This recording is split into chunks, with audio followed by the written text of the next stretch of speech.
آپ یہ بتائیے کہ جو بار بار مدینہ پہ چڑھائی کر رہا اور مسلمانوں کو قتل و غارت کرنے، ان کا گھر لوٹ پاٹ کرنے کی کوشش کر رہا، وہ دہشت گرد ہے یا پیغمبر اسلام دہشت گرد ہیں؟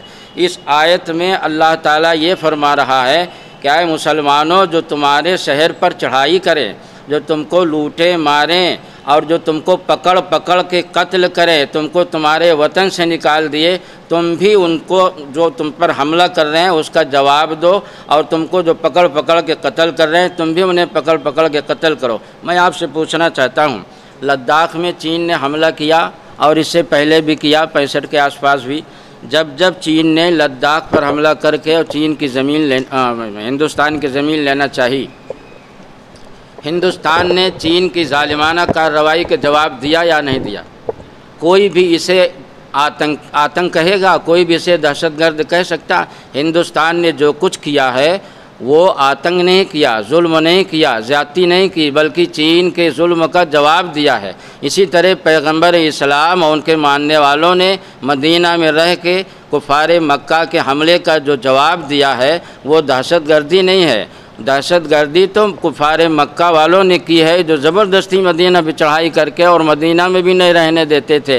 معلوم ہوا کہ اسلام میں جو جہاد کا تصور ہے، تو جہاد کا مطلب یہ ہے کہ اگر کوئی ہمارے سر پہ تلوار مارے تو ہم اس کا جواب دیں، اور پوری دنیا کا یہ قانون اور سنویدھان ہے کہ اگر کوئی ہمارے سر پہ ڈنڈا مارے، تلوار مارے تو ہم اس کا جواب دیں۔ جواب دینے کا نام دہشت گردی نہیں ہے، بلکہ کسی کے سر پہ تلوار مارنے کا نام اس کا بیان اس طرح کی آیتوں میں ہے کہ جو تم کو صاف اوپر کی آیت چھوڑ دی جاتی ہے اور نیچے کی آیت لے کر جہاں پاؤ مشرکوں کو قتل کر، ارے اس سے اوپر کیا ہے یہ تو بیان کرو یار۔ اس سے اوپر صاف ہے کہ اللہ کی راہ میں تم جہاد کرو ان سے جو تم سے لڑیں، جس سے صاف ظاہر کہ جو تم سے نہ لڑیں ان سے تم بھی نہ لڑو۔ اسلام حملہ نہیں کرتا بلکہ اسلام جواب دیتا ہے، لہذا کوئی بھی آیت قرآن میں اس طرح کی ہو تو وہ چاہے وسیم رضوی ہوں، چاہے نرسمہانند سراوستی ہوں، وہ ساری آیتیں سامنے لائیں اور ان کو کھٹا کھٹ پیش کریں اور مجھ سے کھٹا کھٹ جواب لیں اس کا۔ پوری بات کیوں نہیں بتاتے ہیں سب لوگ؟ وہ نہیں بتائیں گے، ہم بتائیں گے، وہ سامنے آئیں اور قرآن کی جتنی آیتیں اس طرح کی ہیں وہ پیش کریں، ہم ثابت کر دیں گے کہ قرآن حملہ نہیں کرتا ہے، قرآن جواب دیتا ہے، اور ساری دنیا مانتی ہے اس بات کو کہ جواب دینا دہشت گردی نہیں، حملہ کرنا دہشت گردی۔ کفار مکہ نے حملہ کیا تھا اور پیغمبر اسلام نے جواب دیا تھا، اس کا بیان اس آیت میں۔ سر یہ قرآن پاک میں کیا کوئی ایسی آیت بھی ہے کہ جس میں لکھا ہو کہ غیر مسلم عورتیں جہاں بھی انہیں ان کے ساتھ بلاکار کیا جائے؟ نرسمہانند سراوستی نے جو یہ بیان دیا ہے تو میں ان سے جاننا چاہوں گا کہ 1400 سال پہلے پیغمبر اسلام نے ایسا کہا ہے اپنے ماننے والوں سے، تو ان پر لازم تھا کہ وہ دلیل دیتے، اور حدیث کی کس کتاب میں ہے اور کہاں پر حدیث میں ہے کہ پیغمبر اسلام نے ایسا کہا ہے۔ اب اگر ان کے پاس دلیل نہیں ہے تو اس کا جواب ہم نہیں دے سکتے، حکومت اس کا جواب ان کو دے اور اس کا جواب ان سے مانگے۔ اگر وہ ثابت نہیں کر پاتے ہیں اور فساد فتنہ کر رہے ہیں تب آپ اسی سے اندازہ لگائیں کہ فسادی یہ لوگ ہیں جو بے دلیل پیغمبر اسلام کی برائی کر رہے ہیں، ان کی غیبت کر رہے ہیں اور ان کی توہین کر رہے ہیں، یا دہشت گرد ہم لوگ ہیں۔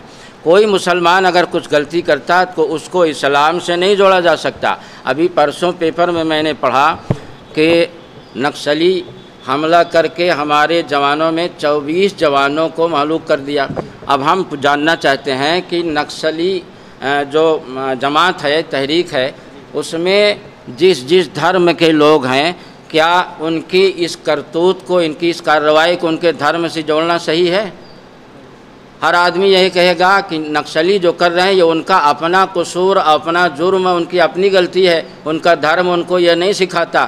تو پھر ہمارے سمجھ میں نہیں آتا کہ طالبان جو کر رہے ہیں اس کو اسلام سے کیوں جوڑا جا رہا، القاعدہ جو کر رہے ہیں اس کو اسلام سے کیوں جوڑا جا رہا؟ طالبان اور القاعدہ جو کر رہے ہیں اس کا قرآن و حدیث میں جب کہیں ثبوت نہیں، اس بات کا بار بار بیان دے دیا گیا، وضاحت کر دیا گیا کہ طالبان جو کرتے ہیں یہ ان کا اپنا قصور ہے، القاعدہ جو کرتے ہیں ان کا اپنا قصور ہے، اس کو اسلام سے کچھ لینا دینا نہیں۔ جیسے بہت سی تحریکیں ہیں، مثلا نکسلی لوگ کرتے ہیں، لیکن ہم ان کو کبھی ان کے دھرم سے نہیں جوڑتے ہیں کہ ان کا دھرم ان کو سکھاتا ہے۔ اسی لیے خدا کے واسطے جو تحریکیں غلط کر رہے ہیں یہ ان کا اپنا قصور ہے، ان کو وہیں تک رکھا جائے، انہیں کو سزا دی جائے۔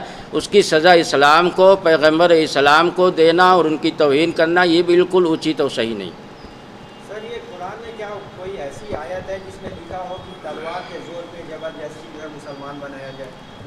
اس میں بھی ہم یہی کہیں گے کہ پوری دنیا میں آج اس بات کی بدگمانی پھیلائی جا رہی ہے کہ اسلام اور پیغمبر اسلام اور قرآن پاک اس بات کی مسلمانوں کو، صحابہ سے لے کر آج تک کے مسلمانوں کو یہ تعلیم دے رہا، شکشا دے رہا ہے کہ مسلمان تلوار کے زور پر زبردستی غیر مسلم کو مسلم بنائیں۔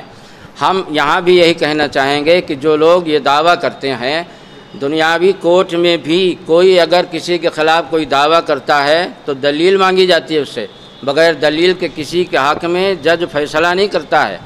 تو جب اتنا بڑا الزام پیغمبر اسلام اور قرآن پر، اسلام پہ لگایا جا رہا کہ اسلام اور قرآن کا یہ کہنا ہے کہ غیر مسلموں کو زبردستی تلوار کے زور پر زبردستی مسلمان بنایا جائے، تو انہیں چاہیے کہ دلیل دیں۔ یہ عجیب حال ہے صاحب کہ امریکہ سے لے کر افریقہ تک، افریقہ سے لے کر ایشیا تک پوری دنیا میں اسلام کے خلاف یہ بدگمانی پھیلا دی گئی کہ اسلام زبردستی صحابہ کے دور سے لے کر اب تک تلوار کے زور پر غیر مسلموں کو زبردستی مسلمان بنا رہا، اور دلیل نہیں دی جا رہی۔ ہمارا دعویٰ یہ ہے کہ اسلام کسی کو بھی زبردستی مسلمان نہیں بناتا، نہ تلوار کے زور پر نہ ڈنڈے کے زور پر۔ ہمارے دعوے پر آپ دلیل خود قرآن پاک سے سنیں۔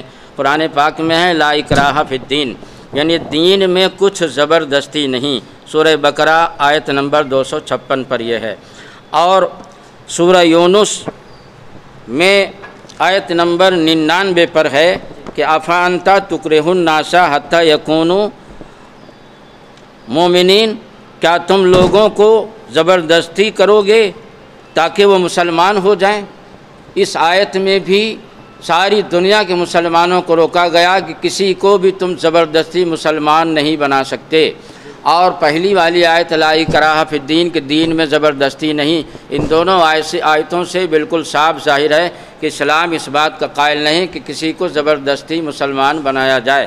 افانت تکرہ الناس حتی یکونوا مومنین کی تفسیر میں صدر الافاضل حضرت علامہ مولانا سید نعیم الدین مراد آبادی رحمۃ اللہ علیہ، جو اعلیٰ حضرت علی رحمہ کے شاگرد رشید ہیں، وہ تفسیر میں فرماتے ہیں کہ کسی کو زبردستی مسلمان بنایا ہی نہیں جا سکتا، کیونکہ ایمان نام ہے دل کے تصدیق کا، اور دل پر کسی کی حکومت ہوتی ہی نہیں کہ زبردستی کسی کے دل کو پھیر دیا جائے۔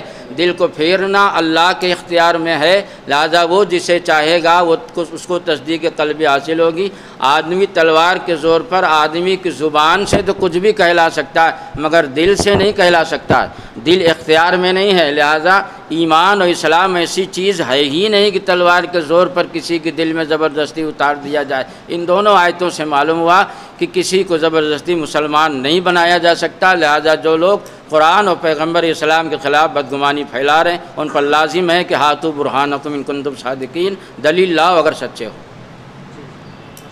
میں تو کہتا ہوں کہ ایسے لوگوں کو سامنے آئیں، وہ سامنے بیٹھ کر بینچ پر بات کر لیں، اور جتنی آیتیں سامنے لائیں وہ آیتیں کھٹا کھٹ پیش کریں، مجھ سے جواب کھٹا کھٹ لیں۔ میں سمجھا دیتا ہوں، بتا دیتا ہوں کہ اسلام ایسی دولت ہے، اسلام ایسی نعمت ہے۔ میں صرف چھوٹی سی ایک بات بتاتا ہوں کہ عرب میں جب میرے مصطفیٰ صلی اللہ علیہ وسلم پیدا ہوئے، اس وقت کا عالم یہ تھا، ظلم و جبر اور دہشت اور آتنک کا یہ حال تھا کہ لوگ اپنی اولاد کو، زندہ لڑکی کو دفن کر دیتے تھے۔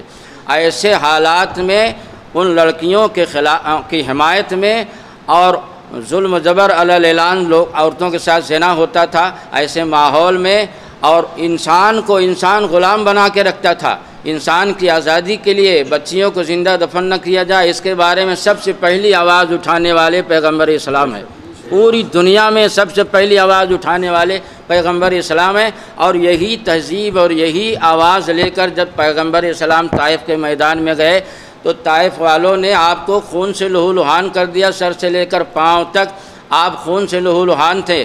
اب فرشتے حاضر ہوئے اور عرض کی کہ یا رسول اللہ اگر آپ اجازت دیں تو ہم دونوں پہاڑیوں کو ملا کر طائف شہر کو کچل دیں۔ حضور صلی اللہ علیہ وسلم نے فرمایا کہ نہیں، میں ان کے لیے رحمت سے دور کرنے والا بنا کر نہیں بھیجا گیا، بلکہ میں تو ان کو اللہ کی رحمت سے قریب بنانے کے لیے، قریب کرنے کے لیے بھیجا گیا ہوں۔ اور اس کے بعد بخاری مسلم دونوں میں یہ حدیث شریف ہے، میرے آقا صلی اللہ علیہ وسلم فرماتے ہیں اللہم اغفر لقومی فإنہم لا یعلمون، اے میرے اللہ میری اس قوم کو معاف کر دے کیونکہ یہ میری حقیقت نہیں جان رہے ہیں، یہ مجھے پہچان نہیں رہے ہیں۔ جو اسلام و پیغمبر اسلام پتھر مارنے والوں کو دعا دے رہا، وہ دہشت کہاں سے پھیلائے گا؟ وہ دہشت گردی کہاں سے سکھائے گا؟ اور جب مکے والوں نے بار بار مدینے پہ چڑھائی کیا مگر اس کے بعد کامیاب نہ ہوئے، مکہ فتح ہوا، تو حضور کے صحابہ میں بعض لوگوں نے اعلان کیا کہ آج بدلہ کا دن ہے، جنہوں نے حضور صلی اللہ علیہ وسلم کے سگے چچا حضرت امیر حمزہ کو شہید کر کے ان کا ناک اور کان تک کاٹ ڈالا، ان کے بدن کے ٹکڑے ٹکڑے کر دیا اور ان کا کلیجہ تک چبا لیا۔ ایسے لوگوں پر جب حضور فاتح ہوئے، غالب آئے اور مکے میں آپ کی فوج داخل ہوئی تو صحابہ نے اعلان کیا آج بدلے کا دن ہے۔ میرے آقا پیغمبر اسلام صلی اللہ علیہ وسلم نے اعلان کیا نہیں، یہ اعلان مت کرو کہ آج بدلے کا دن ہے، بلکہ یہ اعلان کرو کہ آج معاف کرنے کا دن ہے، یہ اعلان کرو آج معاف کرنے کا دن ہے۔ اسی لیے ہم مسلمانوں کا یہ عقیدہ ہے کہ یا رسول اللہ تمہیں جانا تمہیں مانا، نہ رکھا غیر سے کام، للہ الحمد میں دنیا سے مسلمان گیا۔ اچھی طرح یاد رکھا جائے کہ حضور صلی اللہ علیہ وسلم پیغمبر اسلام کا درجہ مرتبہ ہمارے نزدیک ہماری جان سے بھی زیادہ ہے۔ ہم جان دے سکتے ہیں مگر پیغمبر اسلام کی عظمت نہیں دے سکتے ہیں، اس لیے حکومت ایسے لوگوں کو میان کے اندر لائے۔ بہت بہت شکریہ۔ آپ کا شکریہ۔ محمد خسنود عالم، قاضی شہر کوشمبی۔